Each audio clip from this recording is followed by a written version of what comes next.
मेरे साथ यहाँ उपस्थित हमारे जिलाध्यक्ष जी, जरा मैं निवेदन करूं मेरे भाइयों से, जरा बैठ जाएं। आपके पीछे महिलाएं बैठी हैं, अब ठीक है, बैठ जाएं। आपके पीछे महिलाएं। मंच पर आसीन हमारे जिलाध्यक्ष बहादुर सिंह जी बोरमुल्ला, हमारे सांसद, मेरे सहभागी, और जिन्होंने अपने कार्यकाल में अपना वजन तो घटा दिया लेकिन उज्जैन का वजन 10 गुना बढ़ा दिया। अनिल फिरोजिया जी, राजपाल सिंह जी सिसोदिया जी, विनोद शर्मा जी, सुल्तान सिंह जी, पीयूष गुप्ता जी, शांतिलाल जी, सुमेर सिंह जी, वीरेंद्र सिंह जी, अशोक जी, राजकुमार जी जैन, मंच पर हमारे समस्त महानुभाव, भारतीय जनता पार्टी के एक एक कार्यकर्ता, और मेरे लिए सबसे महत्वपूर्ण हमारी खटिया की इस उन्हेल तहसील की समस्त मेरी प्यारी जनता जनार्दन जो मेरे सामने बैठी, मेरे पास में खड़ा हुआ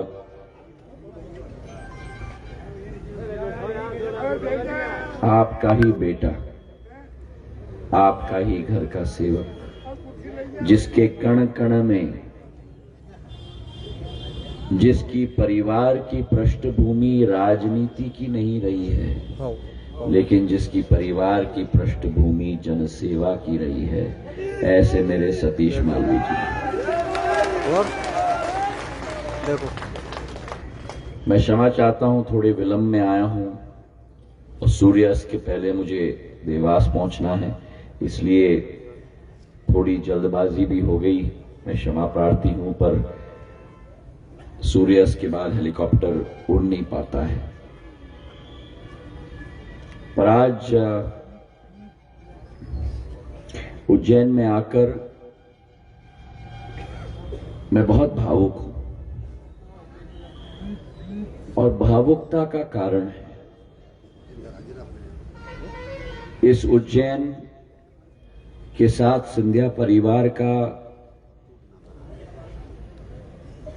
कोई राजनीतिक संबंध नहीं है। यहां के जन जन के साथ, ग्रामीण अंचल के वासी के साथ, एक एक समाज के वासी के साथ, हमारी महिलाओं के साथ सिंधिया परिवार का एक खून का रिश्ता है और एक परिवार का।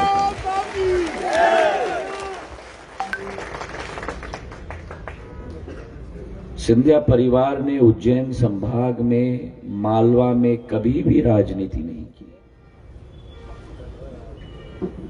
सिंधिया परिवार ने अगर मालवा संभाग और उज्जैन में कुछ किया तो केवल ही केवल विकास और प्रगति किया है। और इस मालवा अंचल के पग पग पर, इस मालवा अंचल के डग डग पर सिंधिया परिवार का विकास और प्रगति का एक एक स्तंभ इस 21वीं सदी के भारतवर्ष में भी स्तंभ की तरह खड़ा हुआ है। मैं इतिहास के पन्नों को पलटना चाहता हूं। 400 साल पूर्व जब महाराष्ट्र के एक छोटे गांव से छत्रपति शिवाजी महाराज की सेना में एक सेनापति निकले थे जिनका नाम था राणोजी शिंदे, पहले आकर मालवा को विदेशी तंत्रों से स्वतंत्र करने का काम किया था। और जब विदेशी ताकत और मुगलों को यहां से परास्त करके भेजा था, एक दृश्य देखकर उनका दिल टूट गया।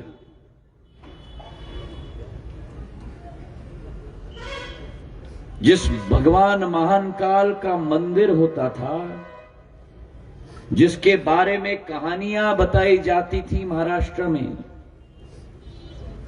हमारे कुल देवता सातारा कोल्हापुर के ज्योतिबा महाराज थे और कहानियां बताई जाती थी। उस महाकाल के मंदिर को इल्तुतमिश ने पूर्ण रूप से तोड़ के खंडित करके लिंग को कुएं में फेंक कर हमारे सनातन धर्म पर यह कलंक लगाने का कार्य किया था।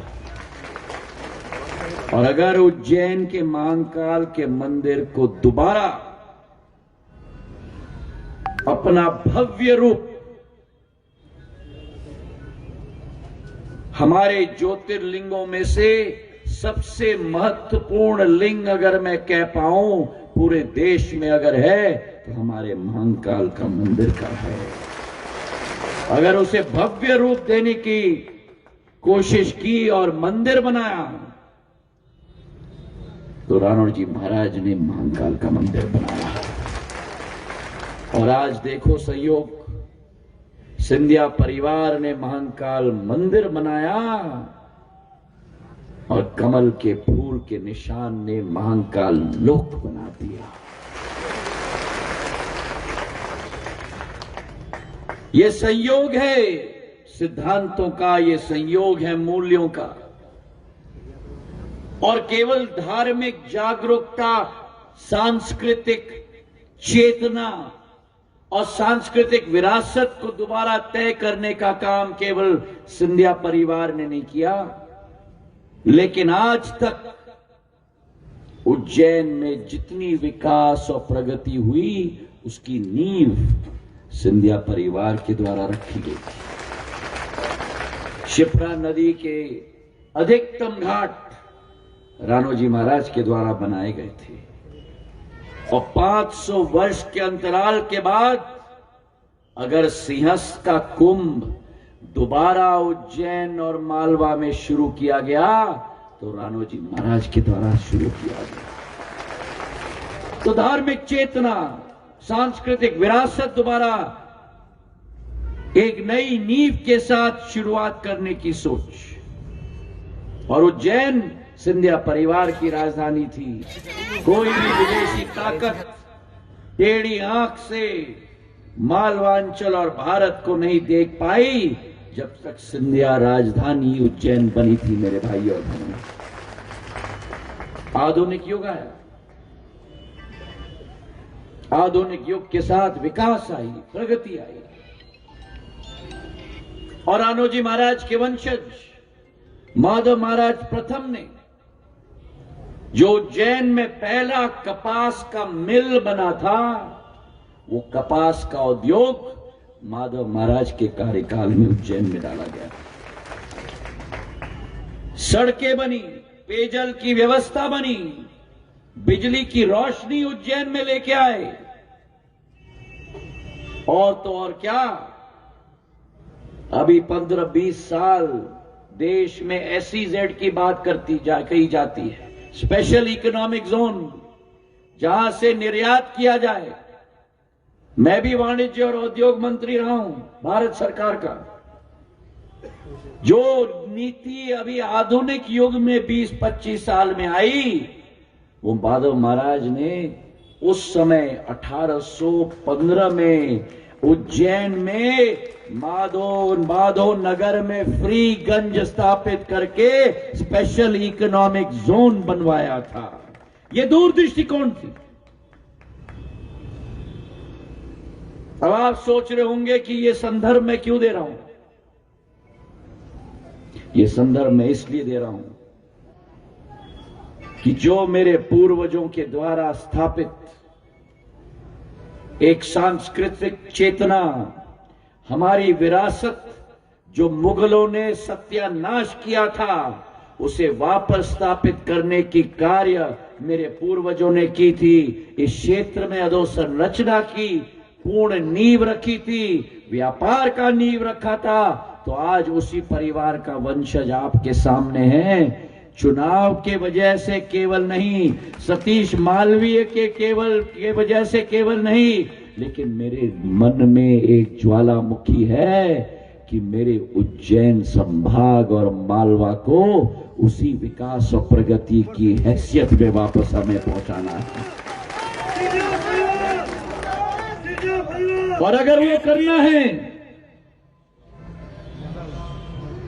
तो आपके सामने मेरे मत दाता के सामने। देखो 3 भगवान हैं इस दुनिया में, जानदाता डॉक्टर, ठीक है अन्नदाता मेरा किसान, देश की जनता का पेट भरने वाला, और मेरा मतदाता जो भविष्य का निर्माण करता है। तो आज मैं आपके सामने अपील करने आया हूं। ठीक है, हमारे सामने 2 रास्ते, 2 विकल्प है। एक है ये कमल का फूल, एक कमल का फूल जिसका नेतृत्व हमारे देश के प्रधानमंत्री नरेंद्र मोदी जी कर रहे हैं। ये कमल का फूल जिसका प्रादेशिक स्तर पर नेतृत्व शिवराज सिंह चौहान जी कर रहे हैं। ये कमल का फूल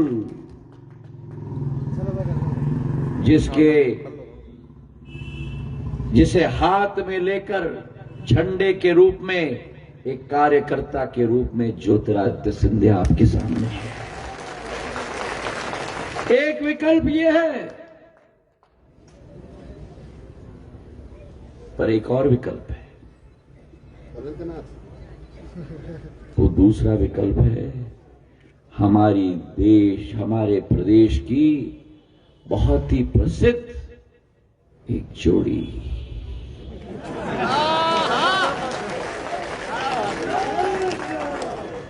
समझ गए ना? बड़े भाई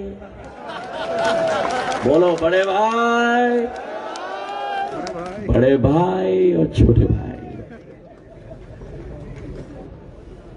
बड़े भाई और छोटे भाई, और सुभान अल्लाह, क्या जोड़ी है। पिछले 40 साल से ऐसे ही जगमगा रहे हैं। ये 2 विकल्प है आपके सामने। एक तरफ आपके पास प्रधानमंत्री जी का नेतृत्व है, शिवराज जी की सौम्यता है, ज्योतिरादित्य का अटल संकल्प है,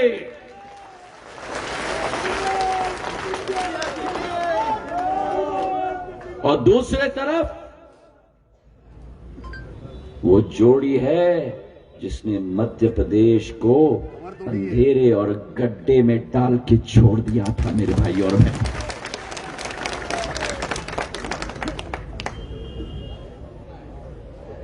हमारी सोच, हमारी विचारधारा, अभी प्रधानमंत्री जी के साथ मैं गुना में था,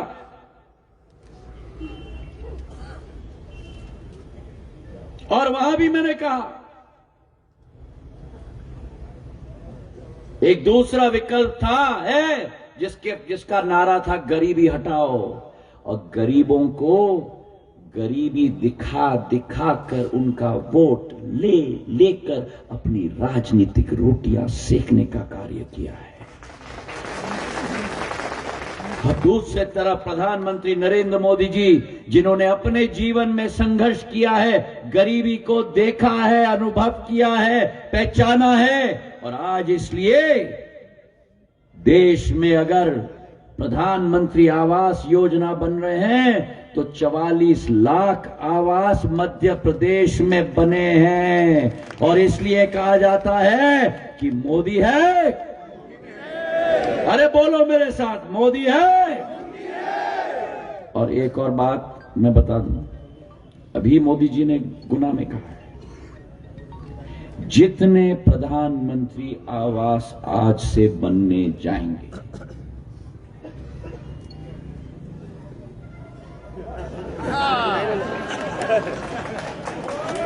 समझ गए, वे सारे के सारे मेरे महिलाओं के नाम पे होंगे। अब देख लेना महिलाएं, अभी ताड़ियां थोड़ी कम बजी हैं। अरे बजाओ अपनी घर की महिलाओं के लिए ताली। कुछ तो मेरी महिलाओं के नाम पे होना चाहिए। प्रधानमंत्री जी ने गुना से ऐलान कर दिया है कि अब प्रधानमंत्री आवास योजना घर के पुरुष के नाम पे नहीं होगा, महिलाओं के नाम पे मकान होगा। और इसलिए प्रधानमंत्री जी ने प्रधानमंत्री आवास योजना के अतिरिक्त प्रधानमंत्री गरीब कल्याण योजना, जहां देश के 80 करोड़ गरीब के घरों में और 5.5 करोड़ गरीब के घरों में मध्य प्रदेश में पूर्ण रूप से निःशुल्क अन्न दिया जाएगा, ताकि कोई भी गरीब कभी भी खाली पेट पे न सो पाए। तालियां थोड़ी कम बजी। नहीं, मैं बताता हूं क्यों। क्योंकि सभी को चिंता है कि दिसंबर माह में तो योजना खत्म हो रही है। प्रधानमंत्री जी ने गुना से ऐलान कर दिया है कि गरीब कल्याण अन्न योजना 5 साल और आगे चलेगी। मेरे भाई और बहनों, मोदी है, मोदी है। और पिछले चुनाव में ऐसे ही मंच से कांग्रेस के राष्ट्रीय अध्यक्ष आए थे। उन्होंने कहा, कांग्रेस का कहना साफ, हर किसान का 2 लाख का कर्जा।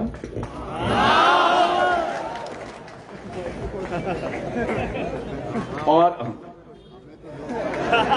ताली बजाओ इनके लिए। और अगर 10 दिन में नहीं हुआ तो मुख्यमंत्री बदल देंगे। अरे भाई, जब राष्ट्रीय अध्यक्ष की बात नहीं रखी जाए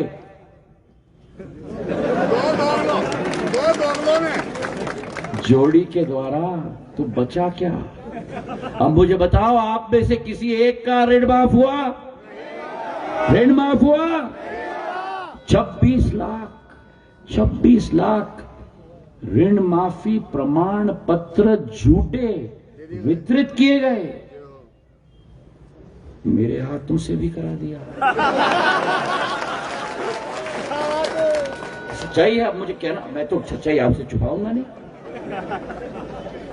झूठ बोलने वाले वहां, इसलिए मैंने बोला कि झूठ बोले कौआ काटे, काले कौए से डरे। मुझे किशोर कुमार जी की गाना याद आ गई। किशोर कुमार जी ने कहा था, ए बाबू, ए बाबू, ये पब्लिक है, पब्लिक सब जानती है, ये पब्लिक सब जानती है। अंदर क्या है, बाहर क्या है, ये पब्लिक सब पहचानती है।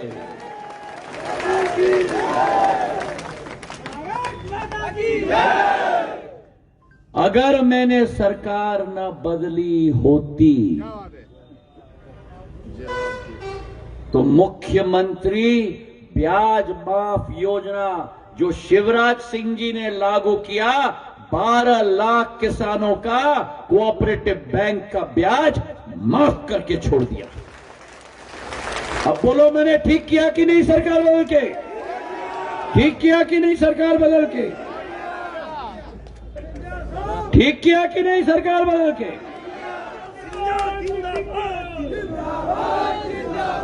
अब मुझे बताओ, आप में से कितने लोगों को यहाँ प्रधानमंत्री किसान सम्मान निधि मिलती है? मंच पे भी है। अब मुझे बताओ कितनी मिलती है? 6,000 रुपया। 6,000। 6,000 मिलती है? 6,000 मिलती है? 6,000 राज्य से, 6,000 केंद्र से। 6 मिलती है कि 12 मिलती है? 6 की 12? 6 की 12? 6,000 केंद्र से मिलती है और 6,000 शिवराज सिंह जी से मिलती है। सही है कि नहीं? और अगर मैंने सरकार न बदली होती तो आपको 6,000 शिवराज सिंह जी का मिलता क्या? मिलता क्या? कांग्रेस सरकार दोबारा बननी चाहिए, बननी चाहिए। अच्छा हाथ उठाओ, कितने लोगों को मिलता है 12,000? अब उठाए रखो, उठाए रखो, उठाए रखो, उठाए रखो। अब ये कान खोल के सुन लेना, कान खोल के सुन लेना। अगर गलती से भी, उठाए रखो, उठाए रखो, तो थोड़ा दुखेगा तभी तो याद आएगा कि संजय जी ने कहा था। अगर गलती से भी, भगवान न करे, महाकाल का आशीर्वाद रहे इस मध्य प्रदेश पर, अगर गलती से भी अगर कांग्रेस की सरकार आई तो आपका 12,000 डूब गया।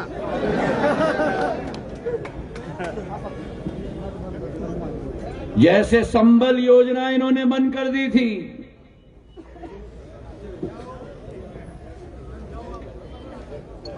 इन कांग्रेसियों को,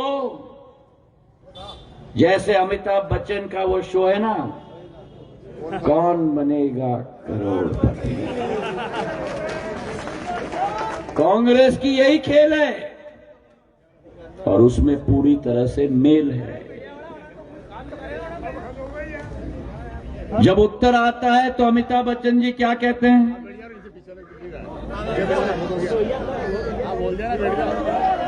तो 17 तारीख को कांग्रेस पार्टी को उज्जैन और मालवा और समूचे मध्य प्रदेश में लॉक किया जाए और चाबी चाबी चाबी चाबी चाबी शिप्रा नदी में डाल देना।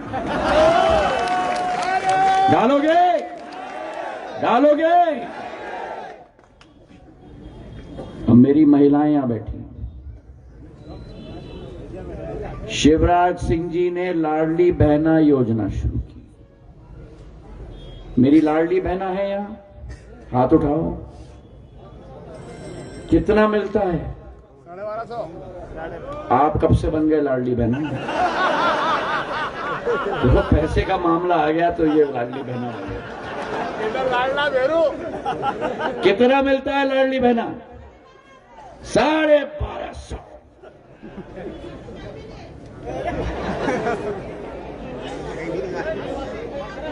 हाँ, एक घर में जितनी भी लाडली बहना है सभी को मिलेंगे। ठीक है, अब बैठो।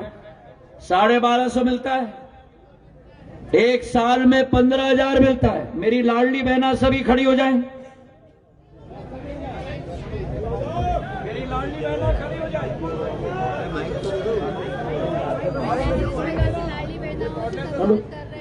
आप सुन लेना, अगर गलती से भी कांग्रेस की सरकार आई तो आपके 1250 और शिवराज भैया ने तो, कमलनाथ जी ने कहा 1500। वो सोचते हैं वो नहले हैं, अगर घात का पंजा नहला है तो मेरा कमर का फूल तो धैला है। शिवराज भैया ने कह दिया 1000 से 1250, 1250 से 1500, 1500 से 1750, 1750 से 2000, 2000 से 250, 250 से 2500, 2500 से 2750 और 2750 से कांग्रेस आई। तो क्यों? क्योंकि कन्यादान योजना कांग्रेस ने बंद कर दिया था 15 महीने के सरकार में। संबल योजना बंद कर दिया था। आशा के कार्यकर्ता का 1500 रुपया तनख्वाह काट के रख दिया था। अम्मा क्या नाम है? बहना मेरी नाम क्या नाम है? क्या नाम है? राधा बहन, अब राधा बहन, सब लोग बैठ जाए, राधा बहन खड़ी नहीं। नाम भी कितना सुंदर है, राधा बहन। अब राधा बहन कमलनाथ जी के पास गई थी। कमलनाथ जी के पास जाकर राधा बहन ने कहा कि कमलनाथ जी जरा महिलाओं के लिए कुछ करके दिखाइए। कमलनाथ जी बहुत सोचे, बाकी सब बहना बैठ जाएं, बैठ जाएं।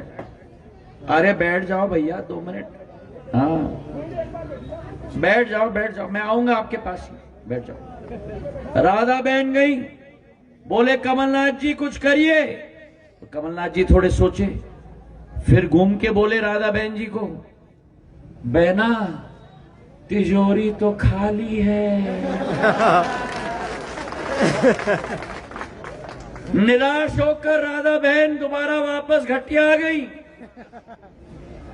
हमने सरकार बदली, राधा बहन गई शिवराज भैया के पास और राधा बहन ने बोला, भैया महिलाओं के लिए कुछ करो। जहां कमलनाथ जी ने बोला कि बहना तिजोरी खाली है, वहीं राधा बहन को शिवराज भैया ने बोला, बहना तिजोरी तुम्हारी है। जय हो। तो एक तरफ मेरे भाई और बहनों आपके पास है शून्य की सरकार और दूसरे तरफ आपके पास कमल के फूल का पुण्य की सरकार। एक तरफ आपके पास है डबल इंजन की सरकार, उस बच्ची का भविष्य ये सरकार बनाएगा। डबल इंजन की सरकार, एक तरफ आपके पास है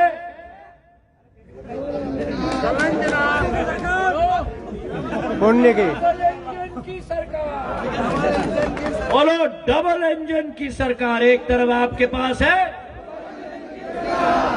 और दूसरे तरफ आपके पास है बिना इंजन की सरकार।